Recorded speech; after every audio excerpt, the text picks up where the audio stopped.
se deve fazer quando está numa igreja que segue doutrinas do Antigo Testamento? Quase 2000 anos atrás, Jesus morreu na cruz e deu para nós uma nova aliança. Hebreus capítulo 9, do versículo 15 a 17, diz: Por isso mesmo, ele é o mediador da nova aliança, a fim de que, intervindo a morte para a remissão das transgressões que havia sob a primeira aliança, recebam a promessa da eterna herança aqueles que têm sido chamados. Porque onde há testamento, é necessário que intervenha a morte do testador. Pois um testamento só é confirmado no caso de mortos, visto que de maneira nenhuma tem força de lei enquanto vive o testador. Mas hoje, 2000 anos depois, muitas igrejas continuam voltando ao Antigo Testamento para justificar suas doutrinas e práticas. Algumas igrejas procuram pegar o sistema de sacerdócio baseado nos levitas do Antigo Testamento. Outras justificam batismo de crianças recém-nascidas, porque no Antigo Testamento circuncidavam meninos de 8 dias. Ainda outros procuram justificar a cobrança do dízimo, o uso de instrumentos musicais, guardar o sábado, defender certas leis e regras de comidas e várias outras coisas baseadas no Antigo Testamento. O que nós devemos fazer hoje em dia? Devemos entender que a palavra de Cristo é o que nos governa hoje e que nós devemos procurar ajudar a igreja a se aperfeiçoar, corrigindo qualquer doutrina ou prática que não faz parte desta mensagem da aliança de Cristo. Em alguns casos, quando a igreja recusa corrigir essas coisas, nós vamos ter que sair do meio da coisa errada para fazer a vontade de Deus.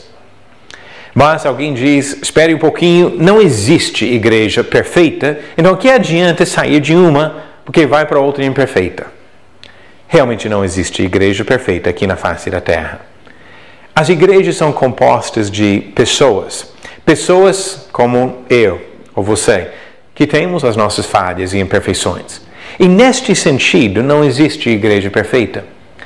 Mas reconhecer este fato não é a mesma coisa de aceitar ou apoiar as práticas e doutrinas erradas onde uma igreja coletivamente defende algo que não vem da vontade de Cristo.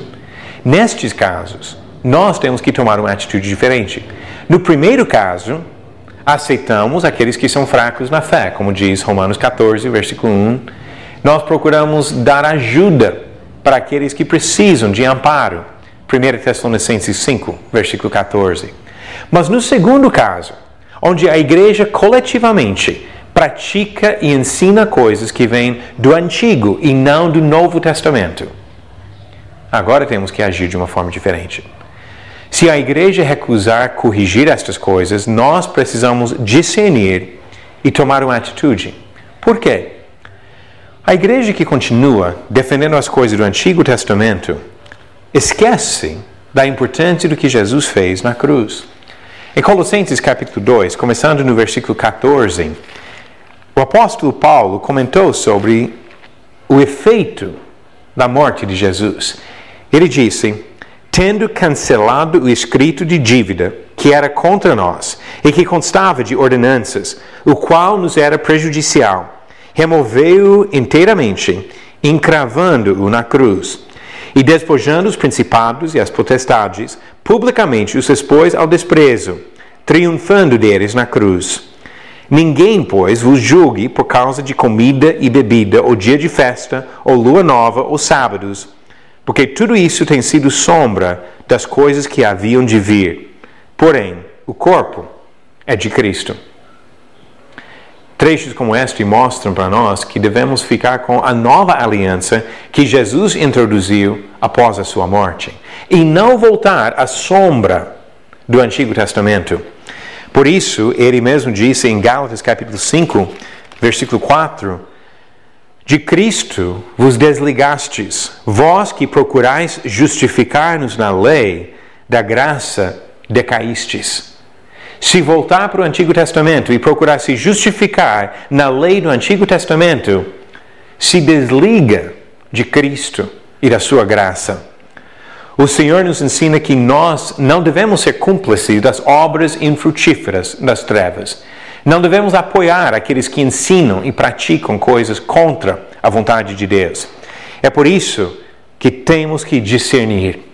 Diz 1 Tessalonicenses, capítulo 5, versículos 21 e 22. Julgai todas as coisas, retende o que é bom, abstende-vos de toda forma de mal. Esta é a responsabilidade do servo de Deus hoje. João instruiu que não apoiássemos aqueles que ensinam outras coisas que vão além da doutrina de Cristo. Inclusive, ele usou palavras fortes, a segunda carta dele, no versículo 9, onde diz: todo aquele que ultrapassa a doutrina de Cristo e nela não permanece, não tem Deus. O que permanece na doutrina, esse tem tanto o Pai como o Filho. E olha o que ele disse nos dois versículos seguintes, versículos 10 e 11. Se alguém vem ter convosco e não traz esta doutrina, não o recebais em casa, nem lhes deis as boas-vindas. Porquanto aquele que lhe dá boas-vindas faz-se cúmplice das suas obras más. Nós não devemos nos fazer cúmplices daqueles que ensinam doutrinas erradas e praticam coisas que não têm a permissão de Jesus Cristo. Se você está numa igreja que insiste em manter práticas e doutrinas do Antigo Testamento e recusa mudar, mesmo quando você mostra o que a palavra de Deus diz, você deve sair dela. Não deve continuar sendo cúmplice das obras erradas.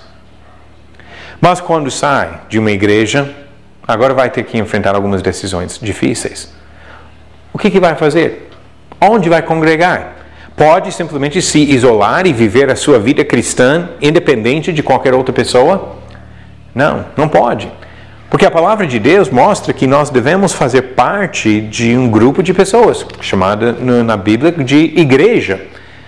Pessoas que procuram servir a Ele. E devemos ter uma participação ativa com estas pessoas. Hebreus capítulo 10, versículo 24 diz: consideremo-nos também uns aos outros para nos estimularmos ao amor e às boas obras. Não deixemos de congregar-nos, como é costume de alguns. Antes, façamos admoestações, e tanto mais quanto vedes que o dia se aproxima. Então, nós não podemos simplesmente ficar sem congregar, mas não podemos apoiar coisas erradas, práticas erradas. Então, o que podemos fazer? Tem duas possibilidades aqui. Uma vez que reconhecemos que não dá para ficar numa igreja que persiste no erro, nós podemos procurar uma outra. Procurar uma que realmente respeita e segue a palavra de Deus. E se encontrar uma congregação que realmente segue a palavra de Deus, aí devemos participar. Devemos ser fiéis, servir a Deus junto com outros cristãos que fazem a vontade do Senhor. Mas nem sempre encontramos um grupo assim. Neste caso, a outra possibilidade é de começar, onde 2 ou 3 pessoas, talvez mais, decidem se reunir para fazer a vontade de Deus, para seguir a palavra na sua pureza, na sua simplicidade, sem aceitar tradições, doutrinas dos homens, sem voltar ao Antigo Testamento, sem acrescentar novas regras e doutrinas dos homens, procurando ser simplesmente cristãos e mais nada. Fácil? Não é. Vai exigir sacrifício, pode ser que as pessoas vão falar mal de nós, até fazer críticas injustas. Mas quando nós lembramos do sacrifício que Jesus fez, nada disso importa. Nós podemos aceitar as críticas, mesmo se chegar alguma perseguição, isso faz parte. Porque a vontade do cristão verdadeiro é agradar ao seu Senhor, fazer a vontade de Cristo. Não voltar para o Antigo Testamento, não negar a importância do sacrifício de Jesus na cruz e não desrespeitar a palavra que Ele revela para nós na nova aliança. O cristão verdadeiro segue a doutrina de Jesus Cristo.